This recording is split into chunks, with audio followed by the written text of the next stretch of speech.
Hi, money magicians. How are you? So, how lucky are you guys that you get two back-to-back bonus episodes? This is another bonus episode. I already explained the bonus episodes in the previous bonus episode recording and how they work. Again, I had another guest whose interview really couldn't wait because it's so powerful. She had me on her show and it was absolutely incredible. Her name is Shazia. And if you've just joined us, my name is Vangile Makwakwa. I help women of color heal ancestral money trauma so that they can fall in love with their bank accounts, increase income, and live their best lives.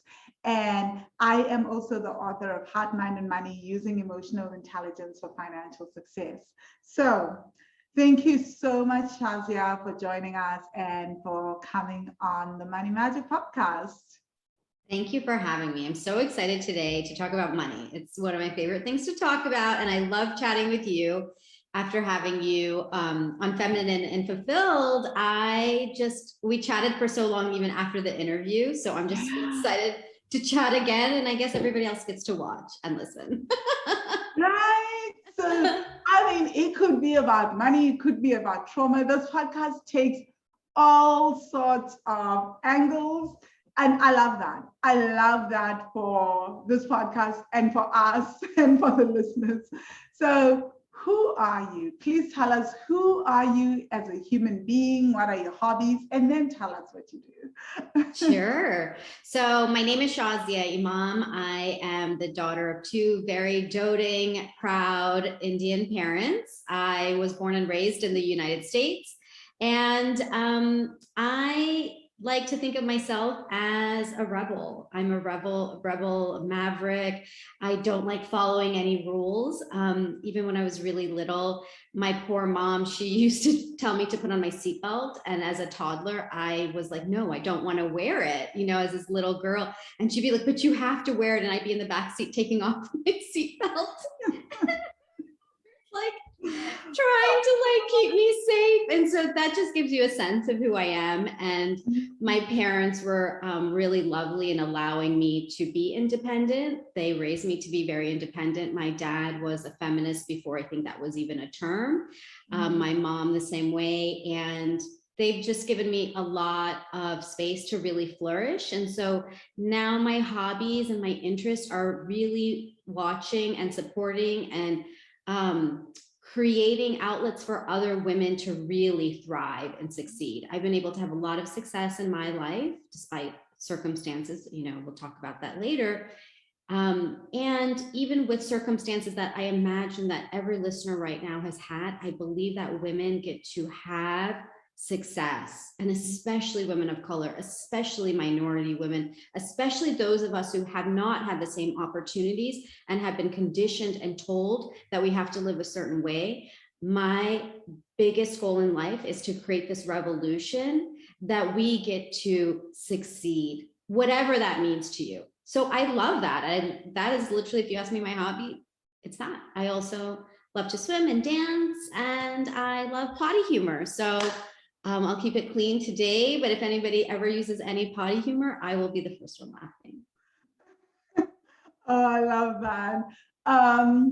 Tell us about Feminine and Fulfilled. How did you come to do that, and why did you start it? I love that podcast.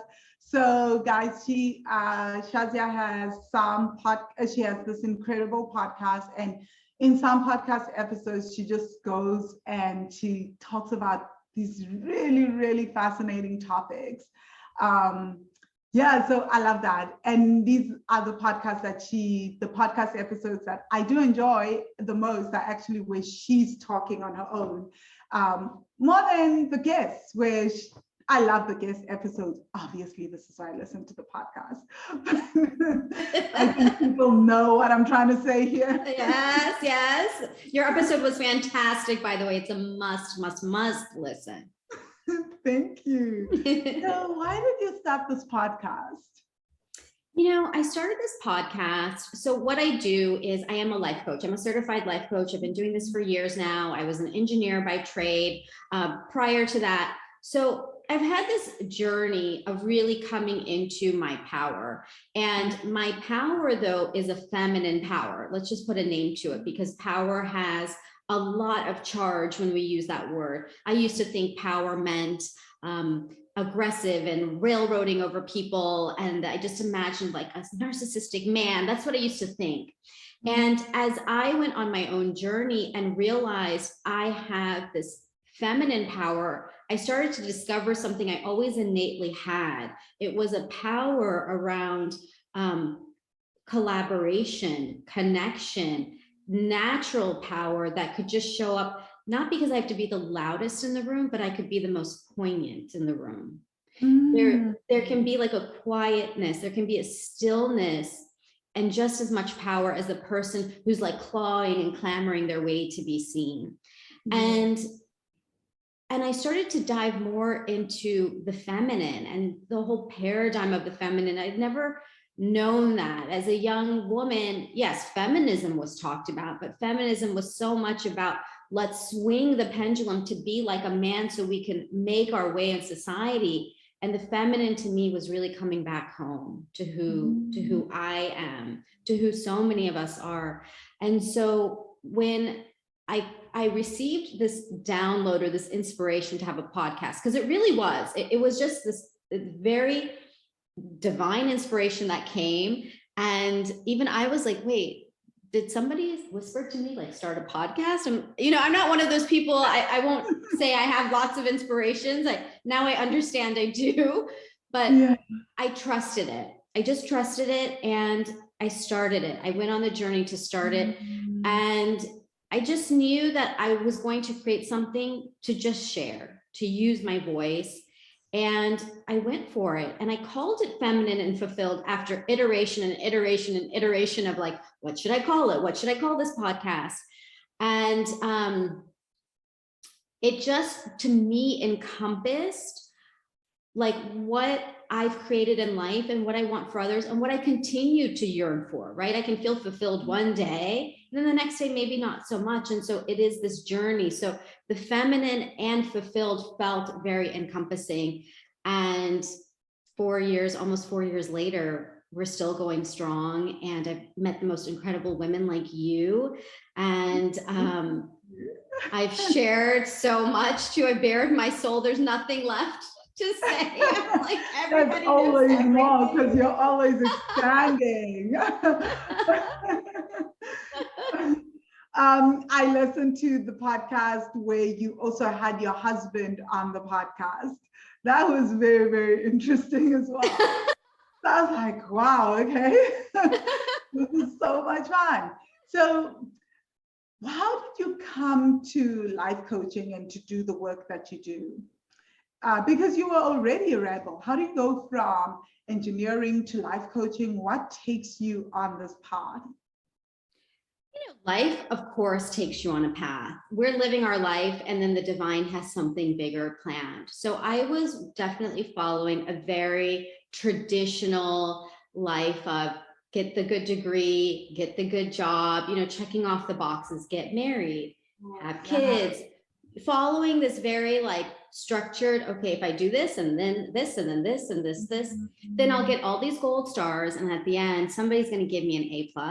And okay. Right? Do you know that journey? I don't know. I know definitely for those of us with Indian parents, that is the journey. And there is only an A+ expectation. You can't get any less. So wow. I was following this path. I tried that journey, but I feel like halfway through I flunked, and I wasn't like straight A student throughout school, all that. Like I was just a challenged child. So I feel like I always tell people I disappointed my parents already by grade 8 when I became grade 9 when I started running away from home. And then by grade 10, I lived in a brothel house for a while. I ran away from home. I think like after that, there was just hopes were very low for me. And so I tell people that the best thing you can do is disappoint your parents often and early, as often as possible. Because like literally they were just very few expectations. So when I hear people say that there were these things that parents would say, my parents would just be like, please just finish high school. Please just stay in your room. Like, please just don't live somewhere else. Right? Just as long as she finishes high school and as long as she maybe gets into your university, great. Yes, well, I gave my parents a lot of heartache. I won't go into all of that, but my poor dad, like having to like come to the police station to pick me up, like, yes, that's, I won't even get into that because that's a whole different story, but I did very well in school. So that is the one thing that I did. Besides the heartache that I gave my parents in my teen years, I was pretty rebellious, but I followed up until my adult life. I did follow this journey that I think a lot of women are on. Like, you think that you're doing something to get this report card. Mm-hmm. And it turns out I also got a big F in life. And I gave myself that F. So what happened to me is I'm following this whole thing to have the white picket fence dream. That is, you know, the quintessential American dream. I found myself at this place in my life where everything had unraveled. We lost our son. My marriage with my husband ended after that. And we found ourselves, not we, it was I was alone. I found myself alone. And I'll tell you this moment I had where I was driving in my car, and I just remember, like, I was driving and I was just so numb because here I am pretending I still have this life together, but I'm secretly alone.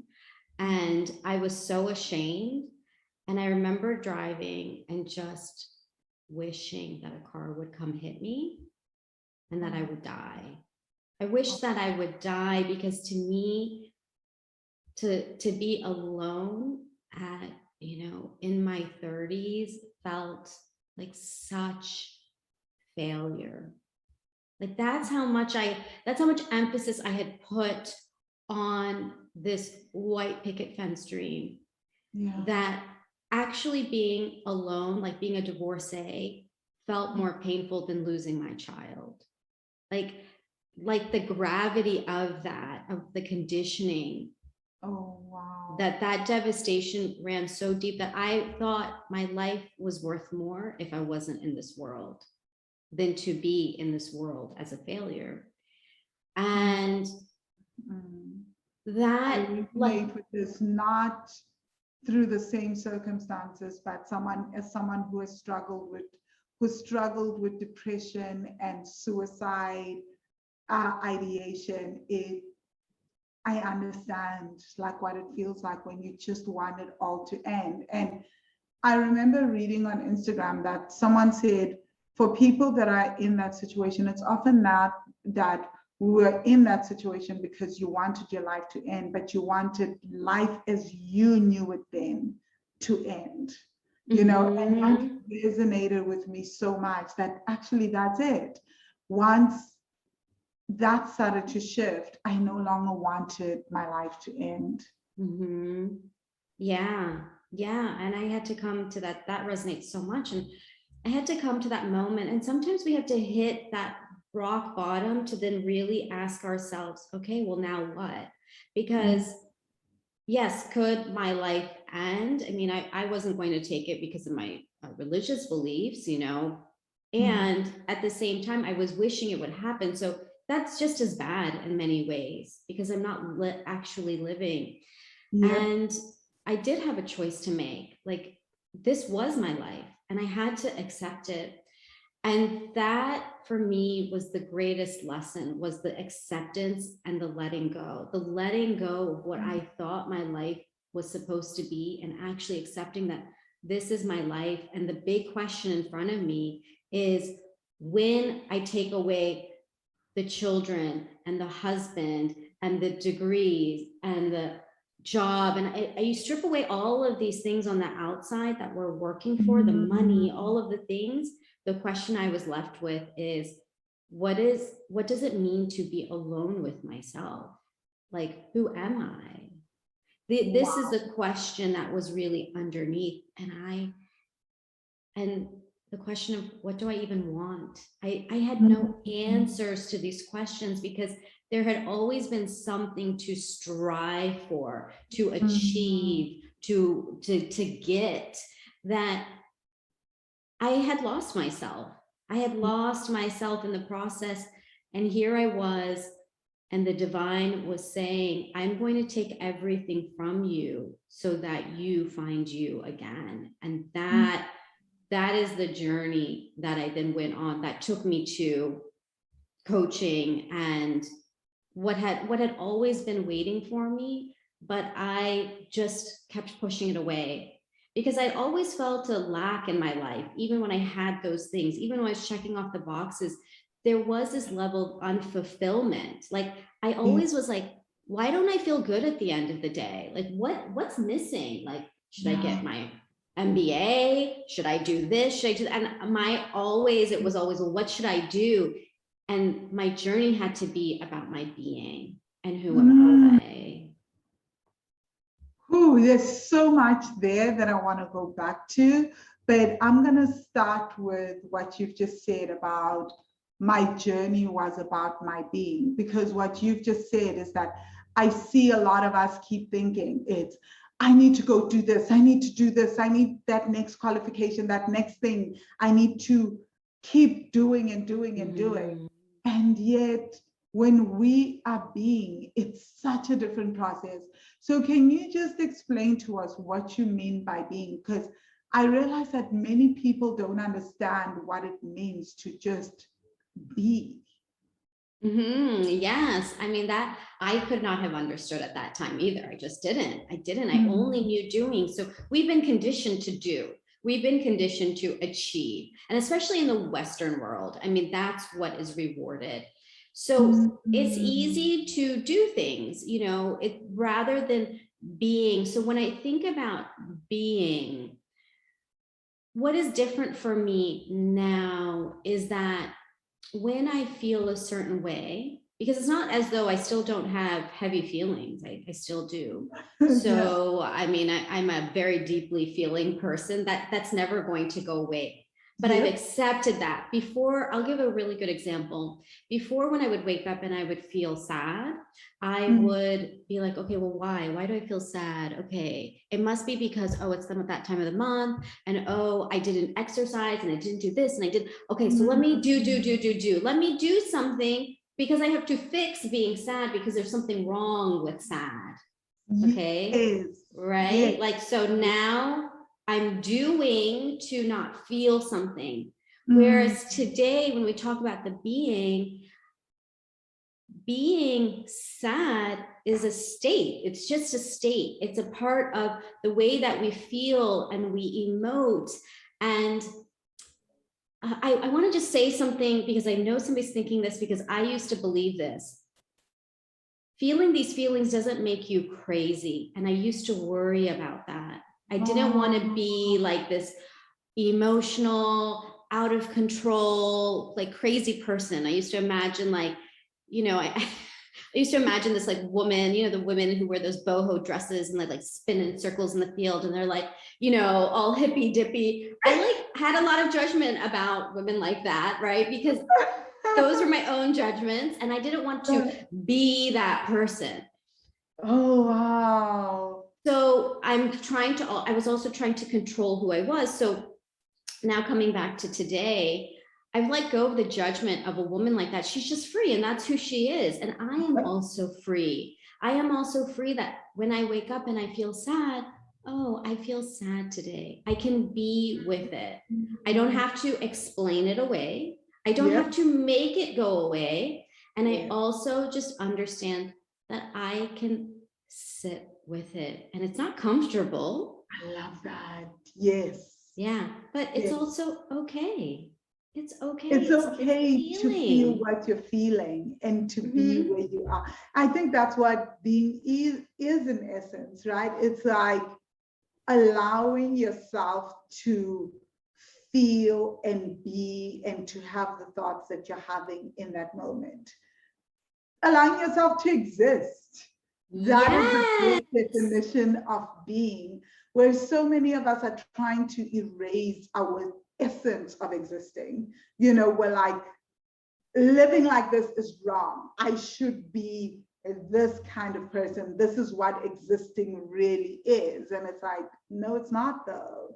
No, So, it's yeah. not. And you know what I would say is, you know, when people go on this personal growth journey or this journey to improve, and we're on this journey to like be better, the real destination is not changing who you are, it's becoming who you are. Yeah. The more you are who you are, that is actually, that's the secret. Like this is, if one thing can land today, it's be who you are. Your journey is just to be more of who you are. And the more you accept yourself, the more you be yourself, the more you just be, period. Just be. Yeah. Not be this, not be that, not be that. Just be. I love that. You know, I just love that, because actually that's the thing. Most of us, you know, why I started having that question of like, tell us who you are as a human and how you define yourself as a human being, is because I realized that most people define themselves by what they do, which is still in the doing versus in the being. How do you define yourself as the soul on this journey of life? Yes. You know? So I think exactly what you said, when all these things are stripped away, who do you become, right?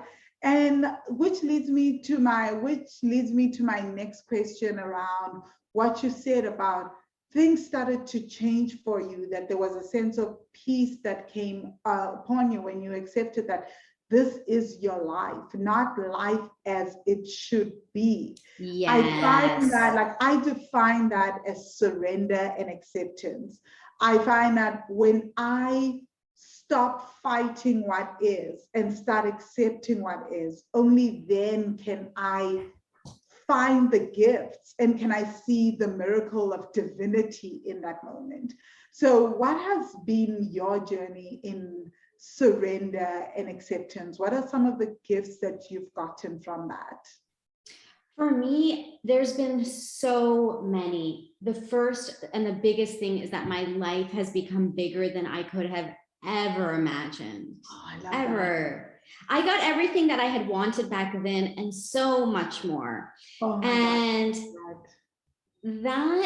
that has been such a lesson to me. So the thing I always think about, and we can all do this exercise as you're listening, is just imagine like clenching your fists, like just to clench them, like tight, like feel like this is how we hold on to the world. This is how we try to control. Okay. For anybody who's controlling, and trust me, if you're still listening, I know you're controlling, just like me. Just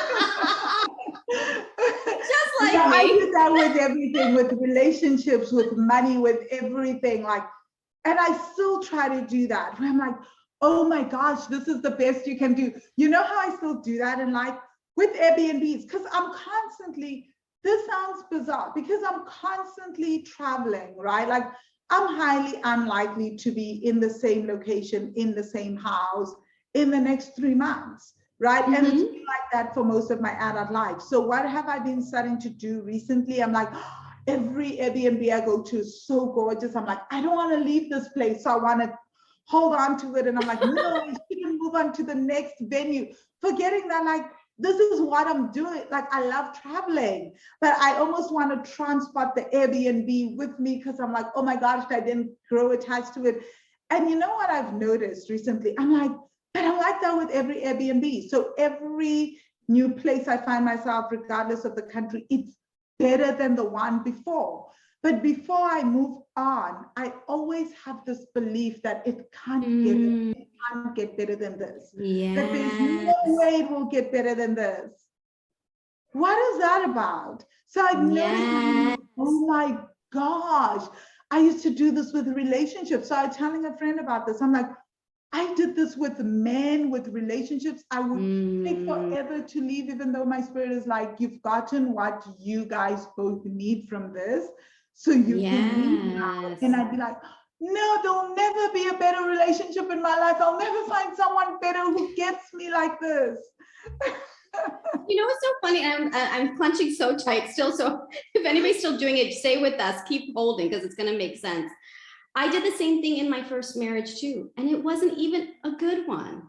That's the thing, and I still held on this tight. So when you're holding on to whatever it is, right, whether it's the place you're in now that might be amazing or the place that isn't amazing, that place you're in, when we're holding on tight, just feel the pressure. Like, it feels uncomfortable, but it's what we know. Like, at least we know this. But if you just let go, right? Like, look at the action of your hands, right? First of all, ooh, gosh, okay, the blood's coming back. I held it real tight that long. Even the motion of your hands when you open up your fist, you can receive. You can receive the abundance from the divine. You can receive what is out there. And this energy is what I had to shift. I had to move from that holding so tight, thinking like this is all I have, ready for my life to end because it couldn't work in my fist tight place. And as soon as I opened up and I said,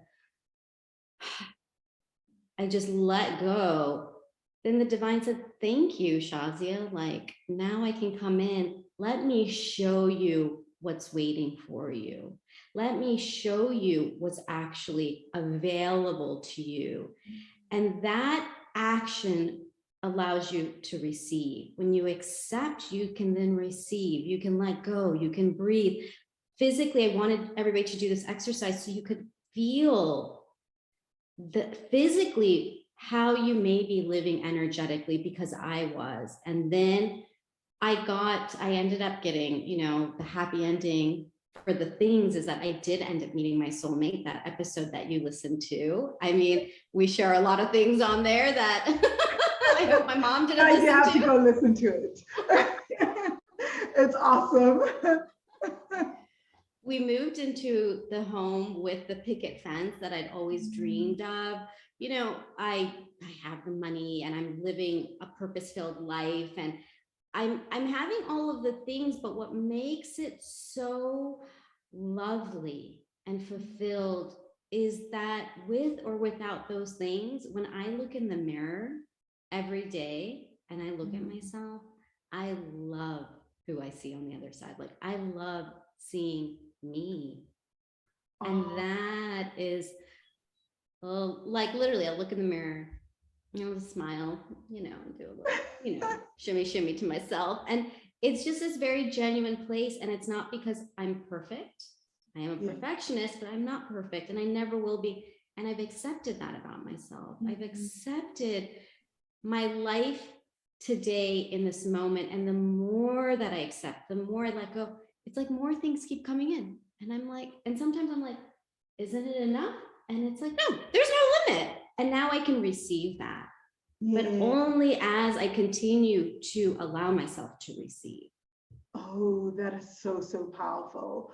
I, in a previous episode, with a guest, we also shared like how for me, how that looked like was I kind of like had this epiphany one day when I started on this journey. I was like, oh my God, I need to have everything. So I'm gonna like do vision boards and visions, all these things. And then one day it was just like, my life is so, I am building the life that I think I should have, even with all these vision boards and all these affirmations, etc.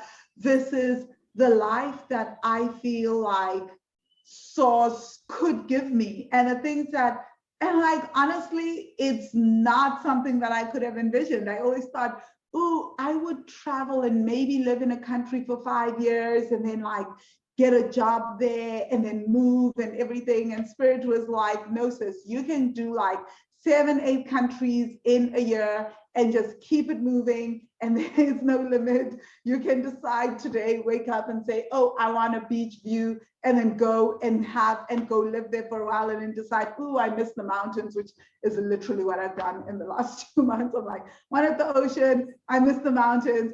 And I was like, I didn't know that that was possible, but I think I had to almost surrender and do the exact same thing, that this is what I want. These are the desires that are coming through me, but this is my life. can I just be led, you know, and to then work through my trust issues with the divine and just like flow Yes. into that, if that makes sense. Yes. Oh my gosh, I have to say this one thing, because the trust issues with the divine, I definitely had them for sure. I used to believe that my relationship was transactional. So if I was good, I would get good things. And when bad things Exactly. happened, it was an expiation of my sins, and I should be patient. And this is happening because maybe back then I did something wrong, going back to my teen years. And so now I'm paying for those. And it was so strange because our relationship with the divine isn't transactional at all, no matter your faith system. I'm Muslim, you know, so for me, like, actually, I hadn't even been taught that, but I had absorbed it somewhere. I had absorbed it somewhere that you do this, so you get that. And when I finally actually came to the spirituality of my own faith, I realized that there's no transaction. Our role in this world is literally to be. We're in this world to be, and the divine wants to give me all of the most amazing things, and I just get to receive that. And not, I don't get things because I'm good or bad. I get things because I exist. I exist. It's I not, love that. there's no tick marks. I wasn't raised religious. My dad wasn't any kind of religion. He was more Confucianist, like he read a book in varsity and it was all about Confucianism and he loved that. And so he was very chilled about religion. My dad is not at all religious. Anyone that knows my dad knows this, like church is not, was not our vibe growing up. And my mom too, she was all about African spirituality. So when I grew up, I chose Buddhism as my faith, you know, so I started meditating and I've been more on the Buddhist path. But just like you, my relationship with the divine, I did have 3 years in Catholic boarding school, so that influenced me a lot more. I'm only realizing how deeply it influenced me now. But even without that religious upbringing, just like with you, I still had that. If I'm good, the universe will give me. That's when I will get. If I'm not, then I won't. But I also, and this is where my work on the God wound comes from. Like I've coined the term the God wound, and I do a lot of work with people on that.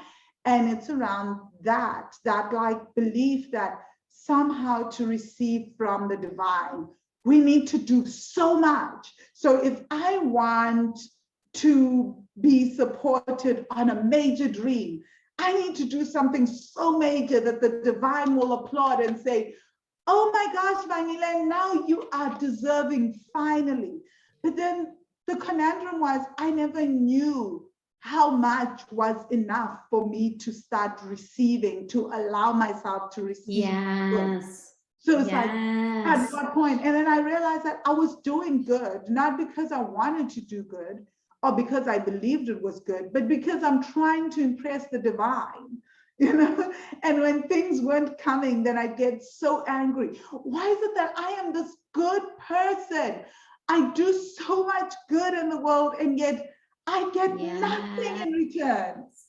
Yes. Oh my God. Yeah, I resonate with this so much because there, you know, for me, the God wound, I love that you call it that, because for me, the God wound was very masculine, or like a parental periocal figure. I don't know if that's the right word, but you know, like it's so funny. This Catholic conditioning, I think, comes up a lot because I don't even have it, but I feel like there's some schoolmaster that was my God wound. So, you know, for me, it was true. But I think, don't we live in a society that reinforces that though? Because when I thought about it, sorry to chip in on this, but like when I thought about it, I realized it comes from schooling, it comes from parenting as well. It's that when you did good, oh, you're a good girl, you got an A, here, this is what you get. So every time I did good, I was rewarded. When you do good at school, you get a gold star, you're rewarded, you get prize giving, all that. So I associated doing good with receiving something good.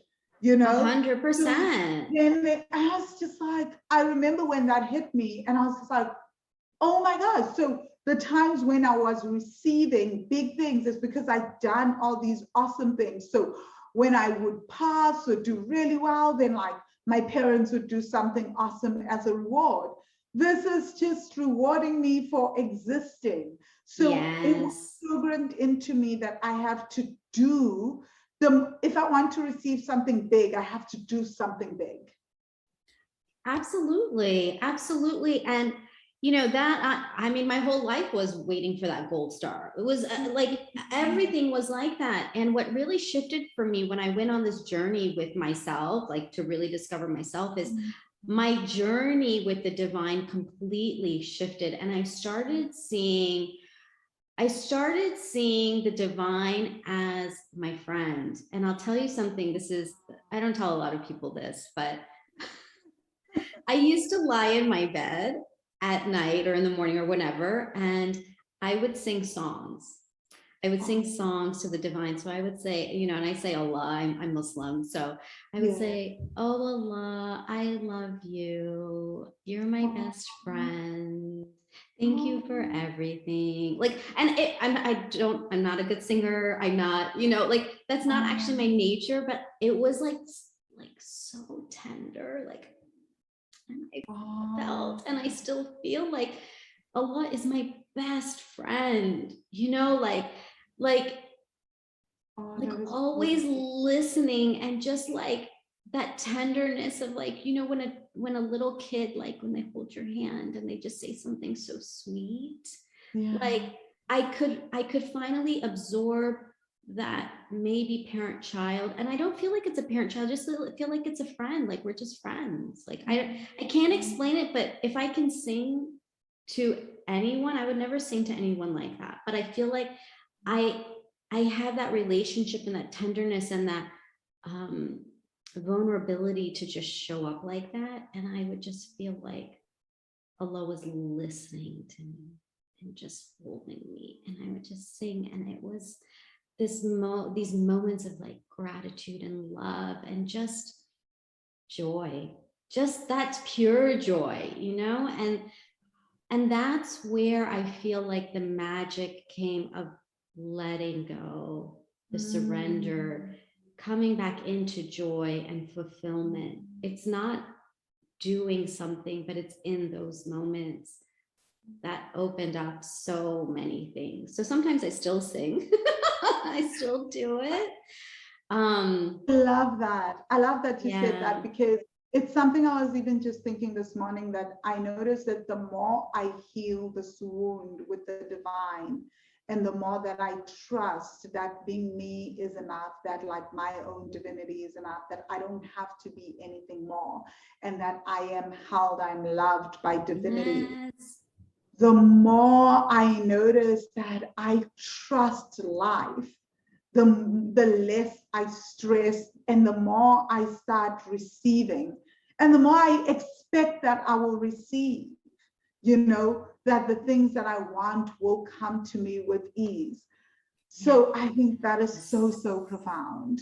Yes. Wow. And it's magic. I mean, and now I just say, I just believe in magic. I just do. There's no other explanation. And I always tell people, when people are skeptical of like, oh, that's so weird or so woo-woo, I'm like, you believe, you have so much faith in a being that you cannot see, because most of the world believes in a higher being. If you believe so strongly in a being that doesn't exist, how can you not believe that the divine can absolutely create any magic? We have no idea what's happening in the unseen. Our naked eye is so limited. It's so limited. And when we tap into real faith of magic and miracles, that's not something weird. It is the actual reality. That is the actual reality. Oh, I love that you've said that. And speaking of receiving and reality, can you tell us how, as you started healing this relationship and you started healing yourself and accepting things and surrendering, how did your relationship with money start to change? My relationship with money drastically changed. That fist energy, that holding on tight, oh girl, like I had it on walk with money. And I did well. I did well in that way. Yeah. So up until that point, I was very financially set. My financial journey has been very like good, quote unquote. But my relationship with money changed because I started to trust the flow of currency. And one thing that I learned from somebody that really stood out to me is that currency is a current. And when you think about a current, it needs to flow. Or money would come in and I did all the things. I saved for retirement. I bought property. I saved here. I did this. I was very like prudent on where I spent things. And it was very tight-fisted. Yes. But when I realized, okay, money is purely an exchange, right? It gets to be in a current, it gets to be in a flow. I started investing in things before I had the money. I started investing in things that, I'll give you one very specific example. There was a woman when I was doing my coaching training, she was one of the teachers. And I just really connected with her. She was this older woman and she had silver short hair and these piercing hazel eyes. And she was tall and very skinny. And I remember her just like piercing me. Like there was something about her that I could tell she was living her truth. And she had done that. And I was just so enamored by her. And so she's teaching the class and she's amazing. And at the end of the class, I said, LA, her name's LA. I said, what's your advice for me? And she said, I want you to go. She turns to me and she's like, I want you to go to leadership. And I looked at her and I said, yes. I didn't know what it was. I didn't know what I was saying yesterday. I just said yes, because I trusted her. I've done that so often, don't worry. So I resonate with that where I'm like, I often don't even ask the price. I'm just like, yeah, of course, it doesn't matter. And in my soul, I know it doesn't matter what the price of this thing is. If it resonates with my soul, I'm in.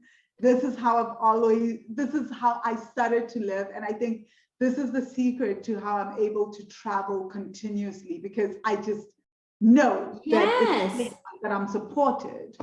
Yes. Well, back then I was not that person. Back then I was the person who researched everything. I had to really ask 100 people, what do you think? Should I do this? I would do this for things that were very low priced. I mean, my friend told a really embarrassing story. She's like, Shazia used to be the person who would return a piece of paper to the store. Okay. It was what time I did this.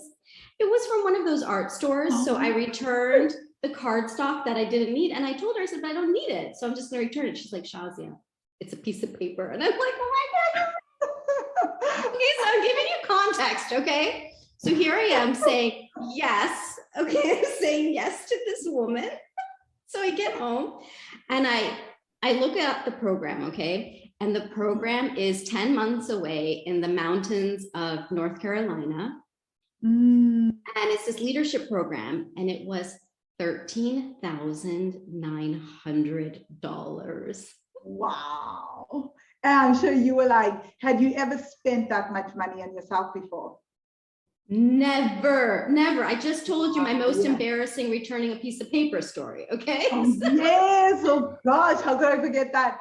And I mean, I know what it's like when you're thinking of making that kind of investment and you've never invested that much in yourself. Yes. Totally. Ooh. And I could have said no. She didn't make me sign anything, do anything. She just said, you're going to go. And I said, yes. Here's the thing. That moment, I could have decided, well, let me do some more research. I could have said no. I could have said, that's too much.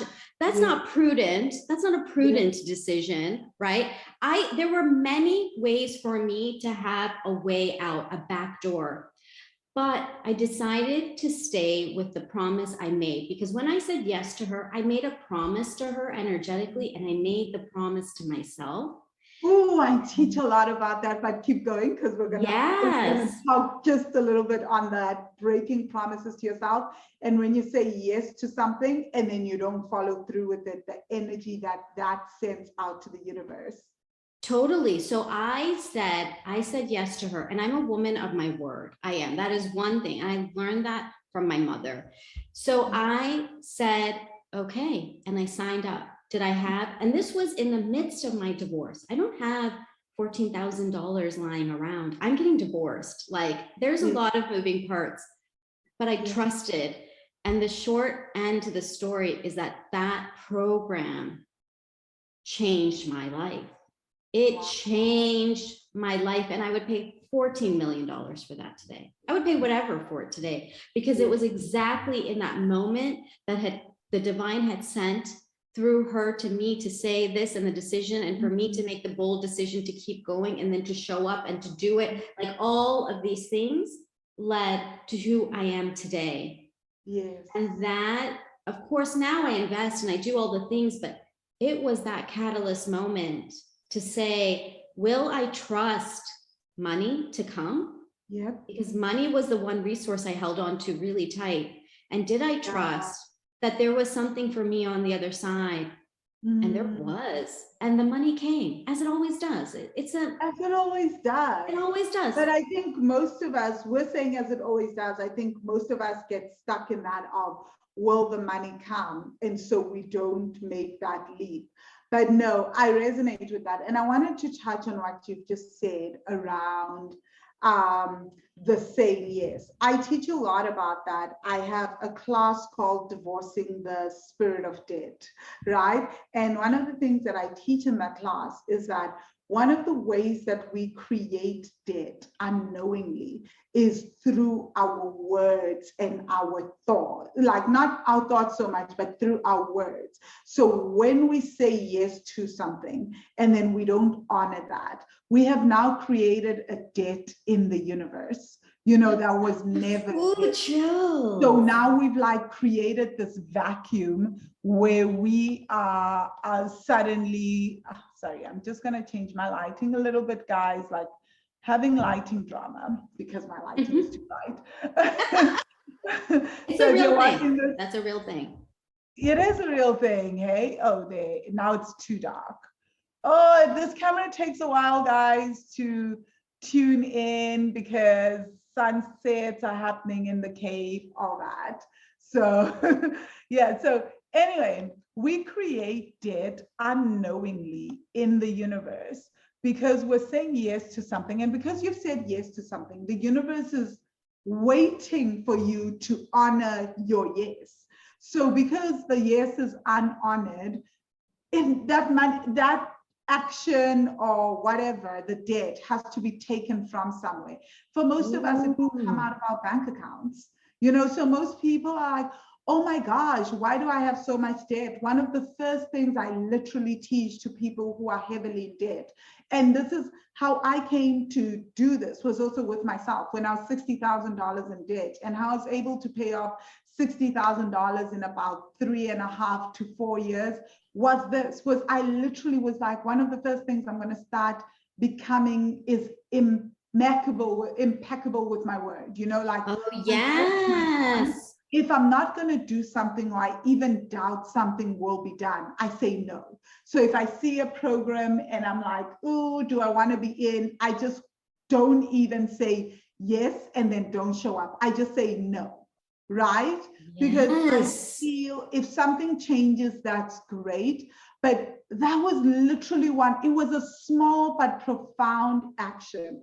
And it was one of those things that just dropped into me one day where I was like, I am heavily in debt because I'm creating debt energetically through my words. So I need to stop doing that. So I need to stop saying I'm going to do something and then not follow through with it. Because I used to be the kind of person that would be like, you invite me to a party, I'll say yes. And I just don't show up. You invite me to dinner, I'll say yes. Being late is one thing, but like not showing up is a whole different thing altogether. Where I'll be like, oh, you're having a dinner party? Yes. If it's not the two of us, then I'll say yes. And then I'll be like, there'll be 5 other people there. I'm just not going to show up.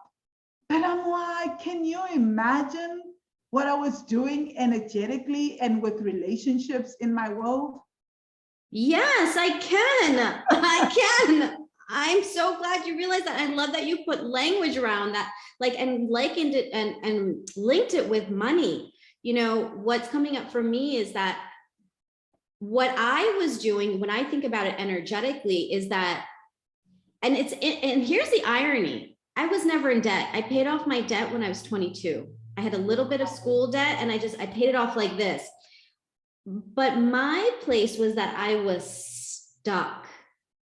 I was always capping myself at a certain level because I was trying to be too controlling. I was trying to control the outcome. And so by doing the quote unquote right things, I got to a certain point, but then it was like I was putting a dam on the river of abundance and saying, okay, but I did all the things and now we are complete. And then I would always wonder, like, why does it feel restricted? I felt a restriction in my life. Because you were restricting yourself energetically. Yes. So it was showing up in your business. It was showing up in your finances because, that would also, that also makes sense. Because you're like, I will not spend more than X amount on ABCD. I always say that to people, that like there's so many people that go, I won't ever spend more than X amount on a bag, more than X amount on shoes, more than X amount on coaching, on courses, on this. Like, you're restricting yourself. So you're literally teaching the universe that you have restrictions.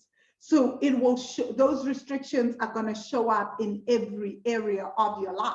Yes. Where you have a hard time also going beyond, because energetically you're tapped into the energy of restriction. So your entire life has to reflect that energy of restriction and feeling stuck.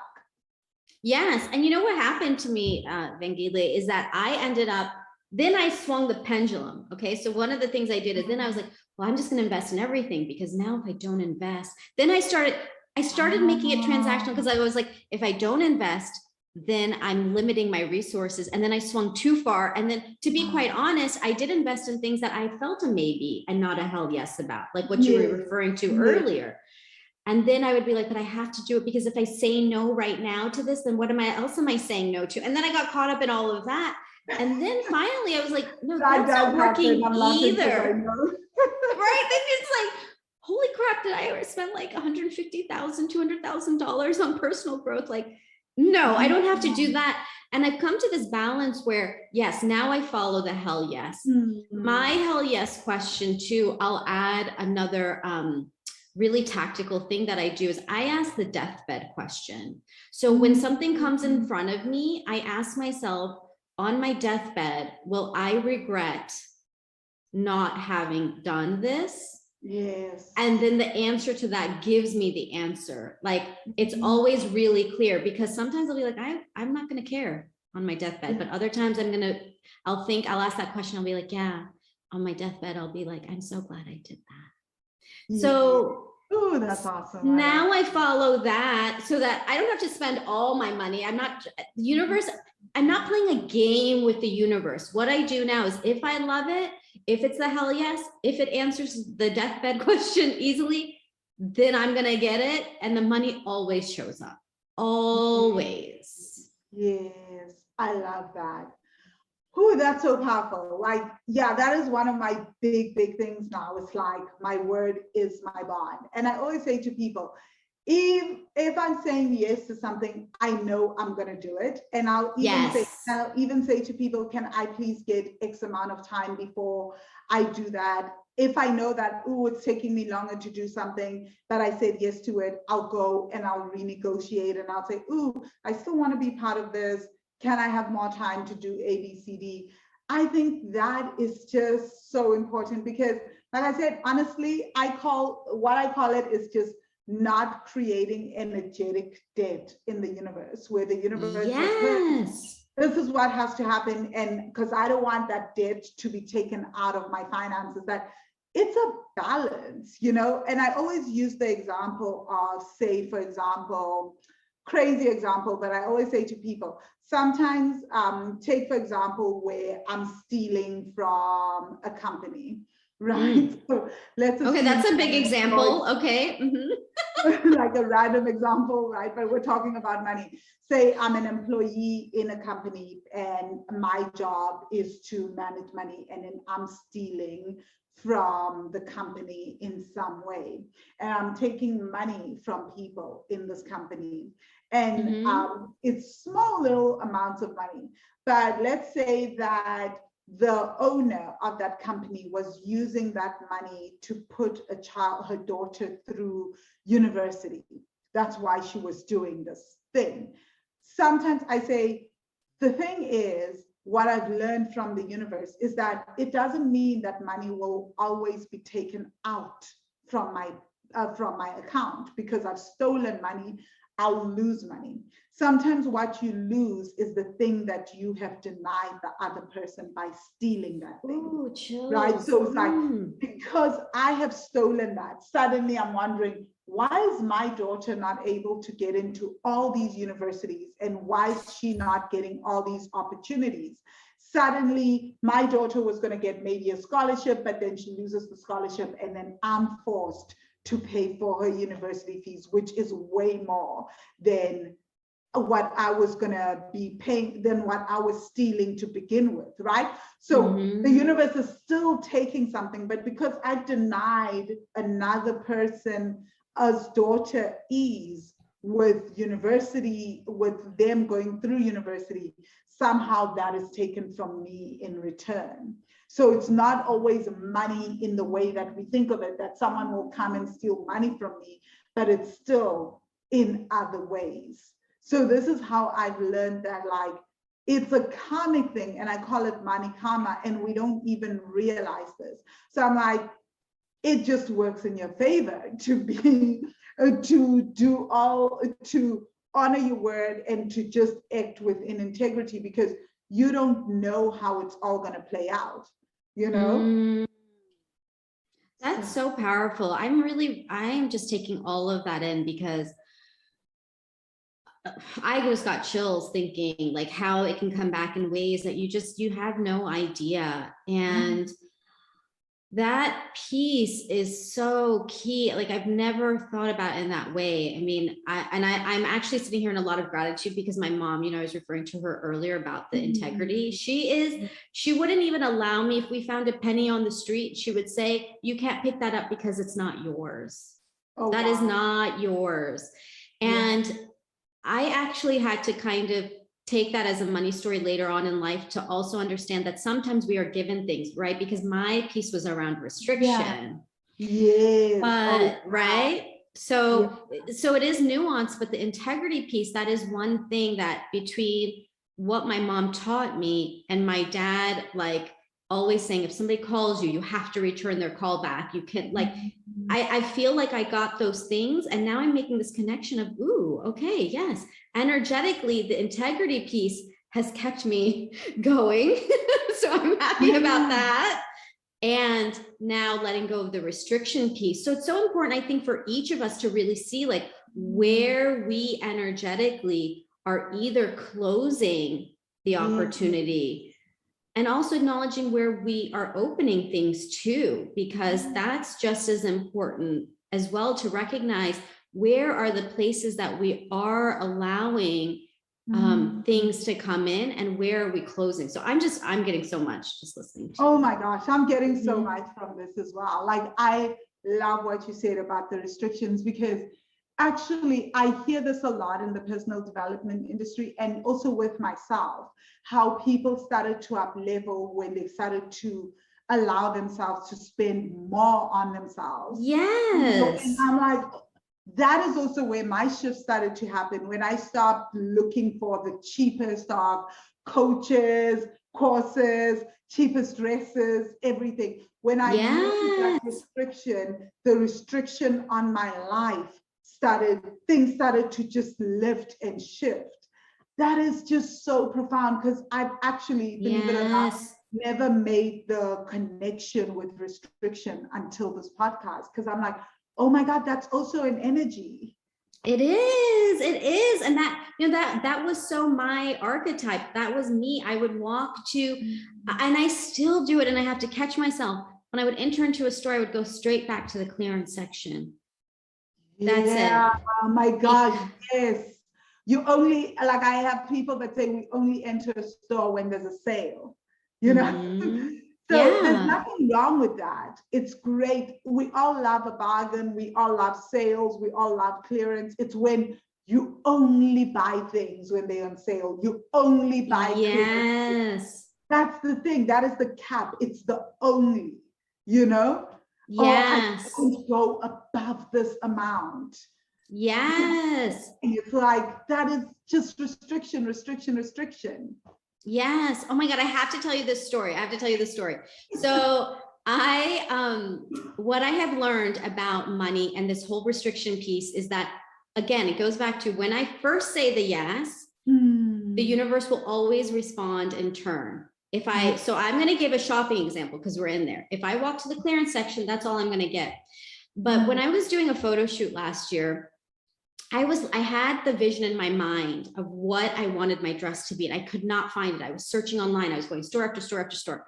Okay, I'm like, I know it's somewhere. So I walk into Saks Fifth Avenue, which is one of the poshest stores in the US. It sells like only the top designers. It is like literally a place I would never shop in. Okay, like never. Like, so you would never go in there. I've had to stop myself over the years from doing that. Like, I will never go into that store because it is too highly priced for me. I'm like, yes, that's ridiculous. Like, again, restrictions. Why do that? Why do that? Exactly. So I go in, I'm like, okay, I'm going to go. So I go into like the evening wear section, and across the room, I see this pops of fuchsia and purple and pinks like popping out at me in this like tulle. And I look and I'm like, oh my God, I think that's it. And so I walk over to it and I pull the dress out, and it is the dress that I had in my vision, literally the divine inspiration that came to me. And I was like, and in that moment, I said to myself, I will pay whatever this dress costs. I will pay it. I will get it. Wow. It is mine. And so literally, we're in Saks Fifth Avenue. So it is a designer dress, a beautiful Marchesa knot dress, who now I know is a beautiful designer of dresses. That dress, I'll just tell for people who like prices, it was originally a $2,500 dress, which to me is so much. Okay. I don't buy that kind of money dresses. Literally by the end, by the time we found out exactly how much it would be, it was $250. I'm kidding. But I'm not shocked because this literally happened to me last weekend where I was shopping for this crazy like artsy dress. It's blue and white and it like has a sailorish feel / 80s feel. And I went into the shop and I looked at the dress about 2 weeks ago. I was like, I'm gonna get this dress. And then when I went back, they were like, oh, you're in luck. We now have a 50% off sale on the dress. That's how it happens. That's how it happens, right? Like it's just about that. Yes. I had decided I'm going to get this dress. And then last weekend, I was like, okay, that's it. I'm going to get this dress. I can't stop thinking about it. Walked into the shop and the woman was like, wow, this just went 50% off. I was like, this is crazy. Yes. And that's how it works. I mean, it's just, to me, it's so fascinating. And it for me is always, do I love it? I just say the yes. That moment saying, I will take this however, like whatever it costs. And then the universe is like, here you go. And it's so easy. And I was like, okay, here's my credit card. And the photos turned out beautifully, like all of it. It's about trusting the bigger vision. It's not about the dollars and the cents, or, I'm speaking in a very American way, the whatever your currency is. Well, rands and cents, but like this podcast, luckily enough, has people from all over the world that listen to it, so that's awesome. But yeah, oh my gosh, Shazia, you've given us so much today. Wow, what a powerful, powerful podcast, which I had no doubt would be this powerful. So my second last question to you is, do you have one exercise that people can do if someone is limiting themselves in that way and is in the energy of restriction. I'm now calling it the energy of restriction. Yes. People are limiting themselves that way. What is the one exercise that you would leave them with to say they should go try this to help them start shifting out of that? What is the one thing that worked for you? Yeah, it's really related to the buying the thing that you love. So one very tactical thing, actually go to the store or buy the thing that you have been eyeing. Just get it. Just do it. Just say yes to it. Whatever it is, it might be a program, it might be a class that, that you're like, that's too expensive for a class, but I love dancing. Go join it. Go to the store and don't go to the sales section. Like, you already know that thing that you want. So for the beautiful listener right now, you know what that thing is. Yes. Go get it. Just do it. And then keep using that muscle. For those of us in the restriction energy, you will not understand the magic of the flow of money until you actually take the risk to not restrict yourself. When you take that risk, and I know, and again, people with restrictive energy, I already know you're not going to go out there and run and buy 10 or 100 things. I already know that about you. It's going to be hard enough for that one thing. So that's why I'm not worried you're going to go get into some huge debt. Allow yourself to get that one thing and then watch how the money appears. It will come in a magical way, or you'll get a deal you didn't expect, or something else will open up. You have to take the risk first. You have to show the universe that you are ready to trust, because risk is actually trusting. And then you will see how the universe responds in kind. So go get that thing. Ooh, I'm loving this so much. Then the final question is, how do people get hold of you, Shazia? And please also give us the link to your podcast. All this will be in the show notes. So guys, if you're watching on YouTube, you're listening on iTunes or Podbean or Spotify, look at the show notes. All these details will be on there as well. But please do give them to us, Shazia. Perfect. So the first thing is I actually have a guest for I have a gift for your guests. We've been talking so long. I have a gift. So it's so related to what we've been talking about. So it's my 100 dreams list template. It's the same template I filled out to start bringing my dreams to life. And you can grab that at thelifeengineer.com/dreams. That will also get you connected to me. It will get you the template. It's my gift to you because you get to dream and that dream gets to turn into reality. So I am also on all the places. I'm on Instagram at The Life Engineer. My website is thelifeengineer.com. I'm on Facebook at Shazia TLE. And my podcast, as we've mentioned, is Feminine and Fulfilled. It's fantastic. You can find it anywhere podcasts are played. So I would love for you to connect with me in all of the ways, but I would really love if you started dreaming. So grab that dreams list template. Oh my gosh, I love that.